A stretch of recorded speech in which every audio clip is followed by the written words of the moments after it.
Hi, everyone. Welcome to Authors on the Air.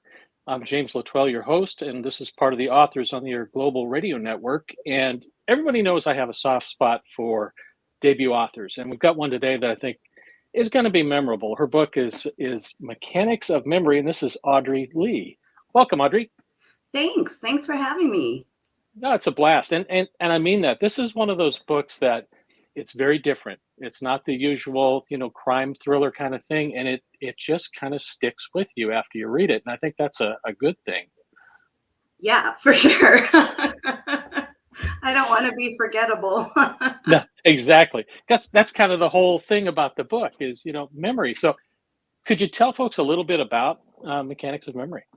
Yeah, so this book is about a woman named Hope Nakano, and it starts out where she's happy and in love, but because, we write bad things, she can't stay that way for long. So everything takes a turn when she wakes up institutionalized at a luxury wellness facility called the Wilder Sanctuary, and she has no memory of her last year. So she participates in some questionable treatments to recover her lost memories. And as she starts to get her memories back, she begins to question everything she thought was true.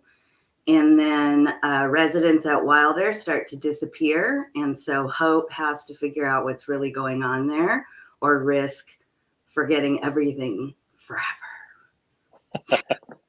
Yeah, now Hope Nakano starts off as one character, and over the course of the book, she really kind of evolves and changes into somebody that's quite different than what she started out. And that missing year, she uncovers some things that she didn't expect. Isn't that right? Yeah. Yeah, she's my editor called it a class in unreliable narration. So she's definitely an unreliable narrator. She starts out sort of accepting her fate. She's there. She doesn't really care too much why she's there. She kind of goes through the motions there at Wilder, but then things start happening that she kind of can't resist. She gets a few clues in VR therapy, and she can't resist trying to, solve the mystery. Yeah. Now, what is it about a faulty memory or dementia that it is just so terrifying? What is it about that concept that really grabs us?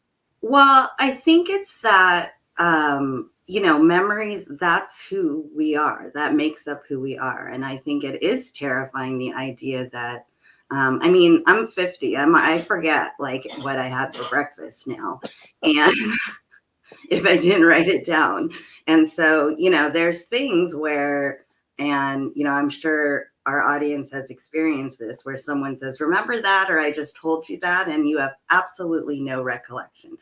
And those little Right. things are scary and they happen all the time. But the idea of remembering huge parts of your life or loved ones, or, sort of the experiences that define us, our past, is, I'm sure we all have memories we choose to forget. But they did make us who we are. So then the question being, and that's what I kind of wanted to explore, is like, who are we if we don't have those?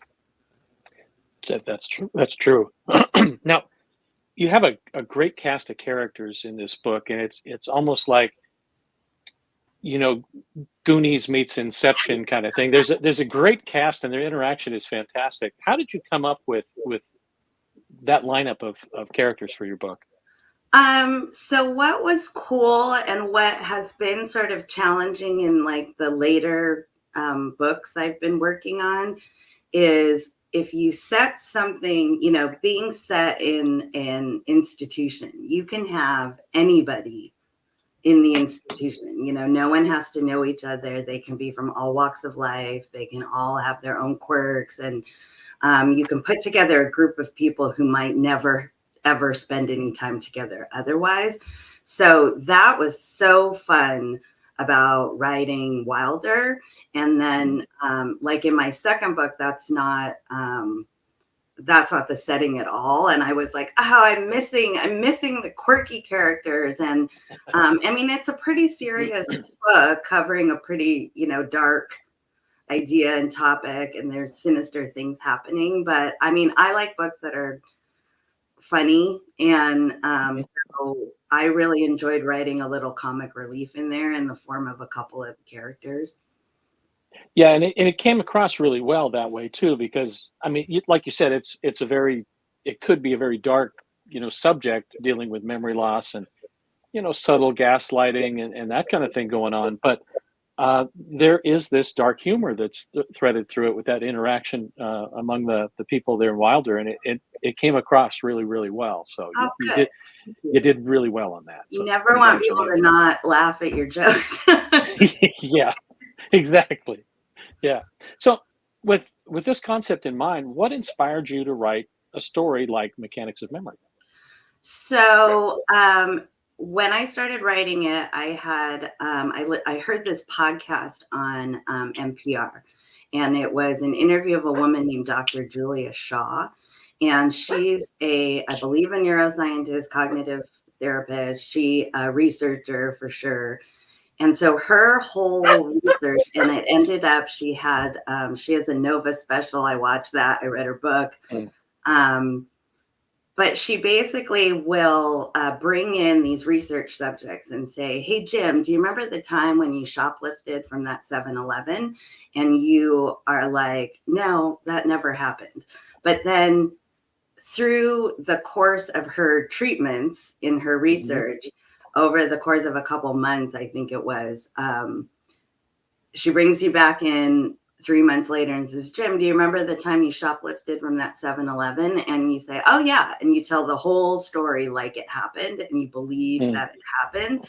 And so I was just fascinated by that. And Yeah. her whole, her whole goal in this research is to sort of show the world how easily manipulated we are, how we bow to authority, how we, accept things that's fact without actually verifying facts sometimes. And, a lot of hers was about something about, which is, correcting police interrogations and kind of letting law enforcement know how there's certain things that ways we do things and ways we say things that'll coerce something that might not be true. And, so that she's working for the greater good. But then when I was listening to it, I was like, wow, you could do some really bad things with, Yeah, that. Like, what bad things could you do? exactly. And that environment that you created there at the Wilder Sanctuary, how did you create that? Because it seems so, I mean, you've described it vividly. You could picture it, this nice serene place where this really dark stuff goes on. How did you create that environment? Was it inspired by any place that you've seen or been? No, I've never been to a luxury detox center. I Good to know. mean, if I could afford it, maybe I would, because it sounds pretty cool. But I mean, I knew I wanted it to take place in an institution. And I also, like I wanted that kind of claustrophobia of being, trapped against your own will. Right. And, so I first kicked around the idea of sort of like a One Flew Over the Cuckoo's Nest, kind of what we picture like an asylum, to be. And then I thought about, how much more sinister it is in a place that people, that's elite, and people can't all go there. And you're meditating, you're doing yoga, you're eating Michelin star food. Everyone cares about your wellness. It's beautiful. And, but yet I like the sort of, the playing off of that into like, you're in this, you're kind of excited to comply because you want to be there, and then all this other stuff is going on. I mean, we're more likely to do things if we're happy. True. Very true. And speaking of happy, I mean, this is your debut fiction novel. Yeah. And I mean, it's gotten a lot of great buzz. People are talking about it. And like I said when we started, this is a book that kind of sticks with you. I mean, what was the biggest challenge for you as a debut novelist, kind of getting through this process and getting your book out into the world? So I think, I mean, my biggest challenge, but also probably was a blessing in disguise, was that I knew nothing about, I mean, I still know nothing, but I knew, but a year and a half ago, I knew even less than nothing about um, Yeah. the whole world of publishing, the publishing business, the business of selling books. When I finished this I think it was 2020, it was right before the world shut down, was when I finished the first draft of that. And I Okay. thought I was done. And I wasn't like even close to done. And then I thought, oh, well, I finished a book. What what are you supposed to do when you finish a book? And I was like, oh, get an agent. Well, I'll just get an agent. And so, I mean, now that I look back, just all of those hurdles. And then once I secured my agent, I was like, oh, I'm done now. Like now it's going to go out into the world. No, we have to pitch publishers. And then once I got my publisher, I was like, oh, now it's finished. And like someone will take care of it. And I'll have like a person that'll do my social media, I'll have people, a fleet of minions to Yeah. do things. No, you don't have that either. And so I think that it was probably a blessing that I didn't know how long and how much work this road is. Like you think finishing a Yeah. book is a huge accomplishment, which it is, Yeah. but that whole road to getting that, your manuscript on Word into a bookstore in hardcover, it's like it's a whole other adventure. I mean, it's been so much fun, and I wouldn't give it back for the world. But I'm kind of glad I didn't know what the road was. Yeah.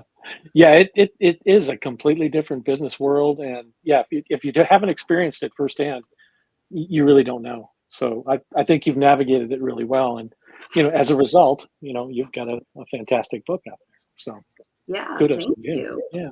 So you mentioned you're working on some other stuff. So what's next from coming from you? So I just turned in the revisions on my second book to my agent on Saturday.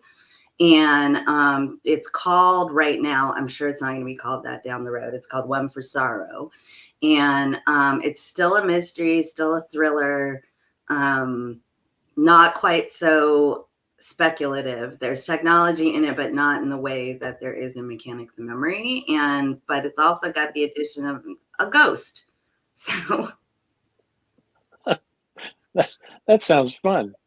So yeah, I mean, any ideas on where that might get pitched to, or yeah, I don't know. I seem to have this talent for writing books where no one knows where to put it.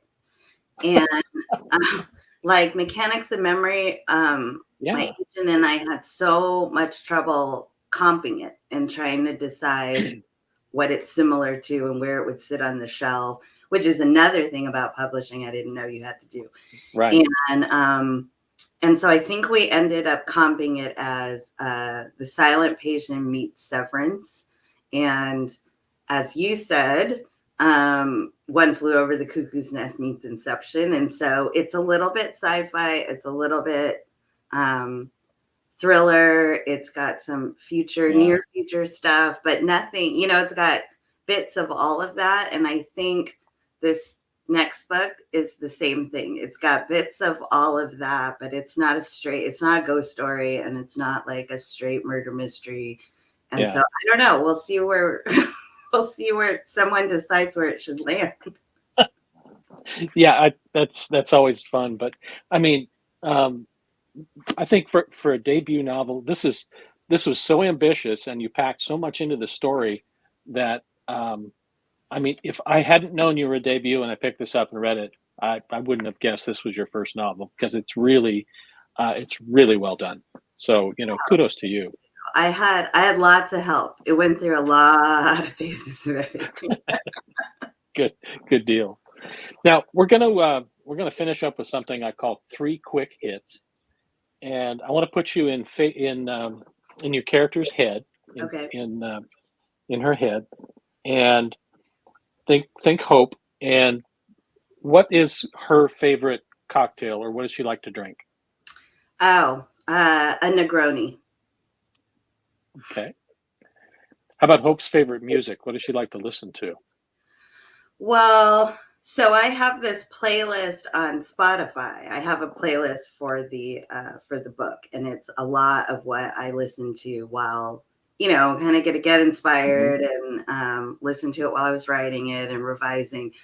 Um, my son will tell you that my musical taste flatlined around the early 2000s. And in the book, Hope is 10 years younger than I am, but she unfortunately gets stuck with my musical taste. So anything from anything from the 80s, 90s is what she likes to listen to. It's her jam. Okay, Yeah. got it. And how about Hope? What's her greatest fear? Oh. I think she's living it. She's in a, she's trapped in a place with no memory of why she's there and no contact with the love of her life or his daughter. I mean, I think her greatest fear is to lose that relationship, but even more so, maybe with the whole memory thing, is, losing yourself, like completely Yeah, losing your sense of self and what defines you. exactly that. Yeah, folks, we've been talking with Audrey Lee. Audrey's the author of Mechanics of Memory. This is one you're going to want to check out because, like I mentioned, it's a debut, but I mean, it'll knock your socks off and it will stick with you. So, yeah, grab it while you can. And Audrey, congratulations on a fantastic book. Thank you. Thank you. Thanks for some of the time with us. Take care. You too.